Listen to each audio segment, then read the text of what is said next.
Since 2010, Google has showcased the pure Android experience through reference devices created by the likes of HTC, Samsung, LG, and Motorola.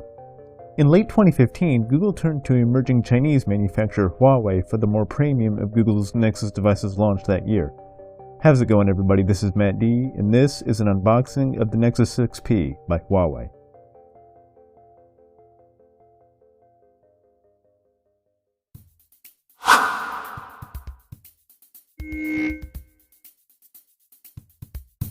Huawei's entry in the Nexus line comes packaged in a thin white box that displays a large P along with some Google Nexus branding.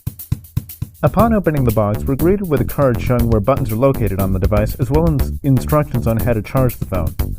Underneath that card rests Google's 2015 Android reference device, along with separate cutouts for a USB Type-C charging cable, as well as a wall adapter. Underneath the phone, Google has included information for a 90-day trial of Google Play Music if you're not already subscribed to the service. That same pamphlet includes a SIM ejector tool as well as the usual warranty and health and safety information. It's often been suggested that the P in Nexus P stands for premium, given its beautiful metal hardware superior to that of its counterpart, LG's Nexus 5X. The Nexus 6P is quite a tall device, as it houses a 5.7-inch AMOLED display by Samsung at a resolution of 2560 by 1440. This high-resolution display packs a pixel density of 518 pixels per inch.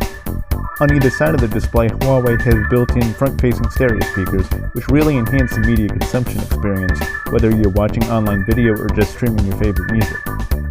Above the screen and adjacent to the earpiece, Huawei has included an 8-megapixel front-facing shooter that'll record video in up to 1080p resolution at 30 frames per second. At the very top, you'll find the standard issue 3.5mm headphone jack, while on the left side of the phone there's a nano SIM tray. On the right side of the latest Nexus flagship, Huawei's placed a textured power button above the volume rocker. At the bottom, you'll find that the Nexus 6P charges via USB Type-C. While Google, OnePlus, and other brands such as Blue believe that virtually all mobile devices will use USB Type-C in the future, there's been a lot of controversy surrounding USB Type-C to USB Type-A cables that have caused permanent damage while charging various devices. Moving around to the back of the device, the first thing you'll notice is the so-called visor, which is a distinct element of the 6P's design, housing the phone's 12.3-megapixel rear camera. This primary camera on the 6P can shoot video in up to 4K resolution. While the 6P's rear camera is not optically stabilized, it does offer laser autofocus. Below the visor, Huawei's added a Nexus Imprint fingerprint scanner that can be used for mobile payment solutions, unlocking your device, or accessing particular apps.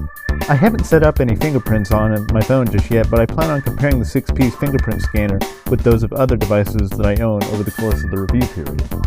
Powering the Nexus 6P is a Qualcomm Snapdragon 810 version 2.1 system on a chip backed up by 3GB of RAM and an Adreno 430 GPU. As for internal storage, the Nexus 6P is available in 3 different configurations: 32, 64, or 128GB. Lastly, the 6P packs a 3,450 mAh battery that should easily get through a typical day of usage and then some. Like its predecessor, Motorola's Nexus 6, the Nexus 6P by Huawei is compatible with LTE, GSM, and CDMA networks throughout the world, so those of you who have service through CDMA-based carriers like Verizon Wireless and Sprint should have no trouble using your own Nexus 6P on those 2 networks. As for the software on the Nexus 6P, this flagship by Huawei was created in partnership with Google as a reference device for Android 6.0 Marshmallow. One of the most notable features of Android Marshmallow is Google Now on Tap, which allows the user to conduct contextual searches on text that appears on screen. In addition to that, this latest version of Android gives the end-user control over app permissions. Lastly, another important feature of the operating system is a function called Doze, which helps the 6P's battery consume less power when the phone is asleep. Since this phone has the Nexus name on it, there's no doubt that the 6P will be first in line for software updates for the foreseeable future. Overall, I'm really impressed with the design and build quality of this device. The 6P's Quad HD AMOLED display produces those saturated, punchy colors you'd expect from an AMOLED panel. Plus, the phone's front-facing stereo speakers create an enjoyable soundscape for a mobile device that produces a good amount of volume. Also, I'm eager to test out the cameras on the 6P to see how well the cameras perform in various lighting situations. I've got to say I'm really looking forward to testing the Nexus 6P over the next few weeks. As always, if you like this video, go ahead and give it a thumbs up down below and subscribe to my channel if you want to see more videos in the future. Thanks for watching, and I'll catch you next time.